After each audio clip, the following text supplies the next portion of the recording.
بسم الله الرحمن الرحيم الحمد لله رب العالمين والصلاة والسلام على رسول الله وعلى آله وصحبه وسلم أجمعين ولا ليال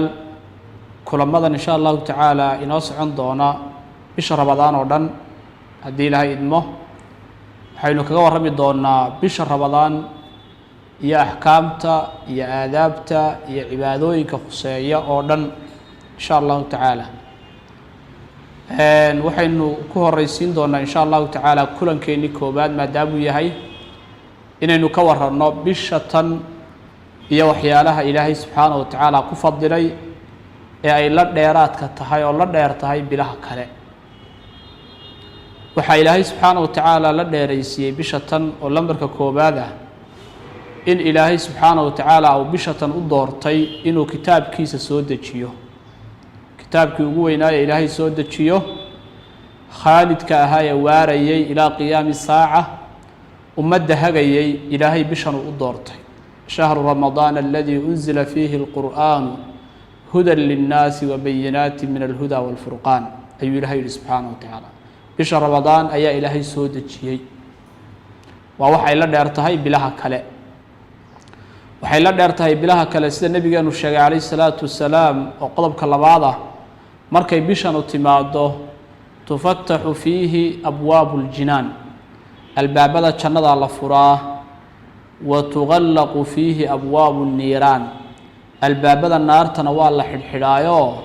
labadaasi midna waa furan yahay ilaa intay bishu ka dhamaanayso waa albaabada jannada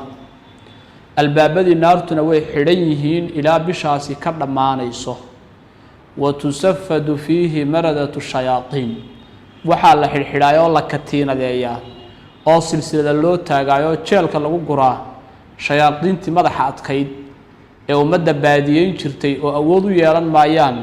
inay dadka baadiyeeyaan haddii waxyaalaha qaarkood oo khaladaadii bishaa dhacaan oo dadka qaarkood ay macsiyo iyo cisyaan sameeyaan waa dad intuu shaydaanku daashaday shayaadiintii yaryarayd aan la xidhxidhin baa ka adkaatay oo markaa kuwaas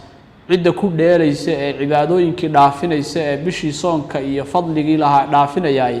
waa shayaadiintii yaryarayd weeye laakiin kuwii waaweynaa ee madaxa adkaa ee xataa dadka khayrka iyo wanaagga lagu yaqaan mararka qaarkood khaladka ku ridi jiray waa la xidhxidhayaa kuwaas jeelka lagu gurayaayo Ilaahay baa subhanahu wa ta'ala ummadda ka xidhxidhay waana kaalmo Ilaahay ku kaalmeynayo dadku inay faa'iideystaan qodobka afraad waxyaalaha bisha tani ay la gaarka tahay waa dunuubta tirada badan ee la iska dhaafayo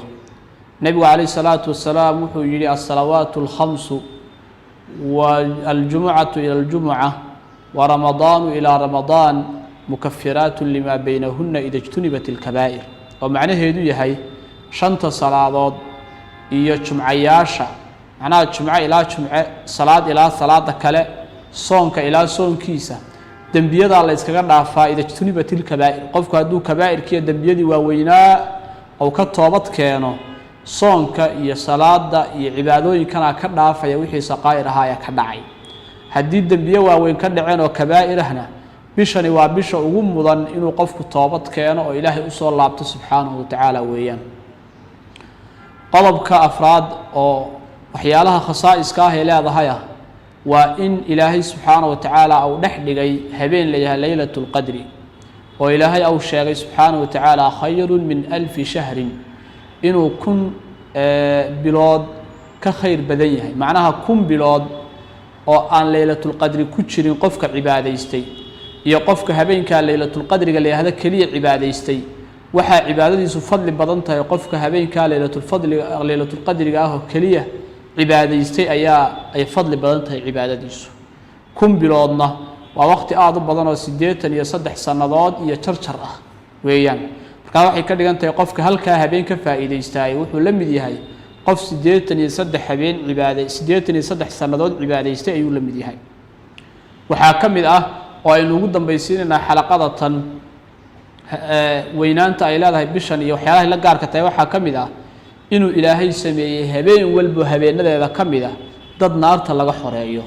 oo nabiga uu yiri kaleey salaatu wasalaam walillahi utaqaa'u min an-nar wadhaalika kull laylatin Ilaahay wuxuu leeyahay subhanahu wa ta'ala dad naarta ka xoreeyo waana habeen walba oo kamida habeenada ramadaan buu nabiga kaleey salaatu wasalaam ma jirto bil kale oo sidaa la yidhi habeen walba dad baa naarta laga xoreeyaa bishaan Ramadaan mooyaane marka qofka muslimka ah ee daawanaya waxaan rajaynayaa insha Allah tacaala in laga faa'iideysto oo weynaanteedaas iyo mudnaanteeda la dareemo. Assalaamu calaykum waraxmatullaahi wabarakaatuh.